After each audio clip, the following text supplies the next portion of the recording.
పేరుకే టైలర్ గాని, నా కోసం ఒక్క డ్రెస్ కుట్టుకోవాలనుకుంటే మంత్‌కు ఫస్ట్ తారీఖున కటింగ్ చేస్తే 31కే ఇంకా స్టిచ్చింగ్. ఈ ఫ్యాబ్రిక్‌లో మనకి పింక్ కలర్ ఫ్లవర్ వచ్చింది కదా! దాన్ని బట్టే చున్నీ అండ్ ప్యాంటు పింక్ తీసుకున్నా. మరి ఇంకేంటి ఆలస్యం కట్ చేసి కుట్టేద్దామా?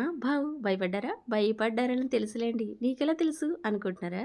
ఏమో నాకు అన్నీ అలా తెలిసిపోతాయి అంతే. ఫ్యాబ్రిక్ వచ్చేసి డిజిటల్ ప్రింట్‌లో మీషోలో 3 మీటర్లు 300 పడింది. మరి దీని లింక్ మాత్రం అడగొద్దు. చెప్పాను కదా! పుణ్యకాలం గడిచిపోద్దని. నా డ్రెస్ కుట్టేటప్పటికి ఇది ఆల్రెడీ ఔట్ ఆఫ్ స్టాక్‌లోకి వెళ్ళిపోయింది. ఈ ఫ్యాబ్రిక్ తీసుకుని ఆల్మోస్ట్ 1 మంత్ అయింది. ఇప్పటికి దీని ముహూర్తం వచ్చింది. ఈ రోజైతే స్టిచ్ వేశాను. ఛానల్‌లో పెద్ద వీడియోలు ఫాలో అయ్యేవారు ఎవరైనా ఉన్నారా? ఆల్రెడీ ఈ డ్రెస్ కటింగ్ పెద్ద వీడియో ఎప్పుడో పోస్ట్ చేశాను. కానీ స్టిచ్చింగ్ ఇంతవరకు పోస్ట్ చేయలేదు. అన్నమైతే మన డ్రెస్సే కదండి పక్కన పెట్టి అర్జెంట్ బ్లౌజులు కుట్టాను. అందుకే లేట్ అయింది. రేపైతే పోస్ట్ చేస్తాను స్టిచ్చింగ్. చున్నీ మెత్తగా ఉంటే ఏం చేస్తామో తెలుసు కదా! సమాంతరంగా ఎలా సమాంతరంగా పట్టుకుని ఈ విధంగా కుచ్చులు పెట్టుకుని వేరు చేయడం. ఈ డ్రెస్ ఫ్యాబ్రిక్ తీసుకోవడానికి ఒక కారణం ఉందండి. మీషోలో షాపింగ్ చేస్తుంటే వెంటనే కొనేసాను. ఎందుకంటున్నారా? నేను చదువుకున్న రోజుల్లో ఈ ఫ్యాబ్రిక్‌తో ఒక డ్రెస్ ఉండేది నాకు.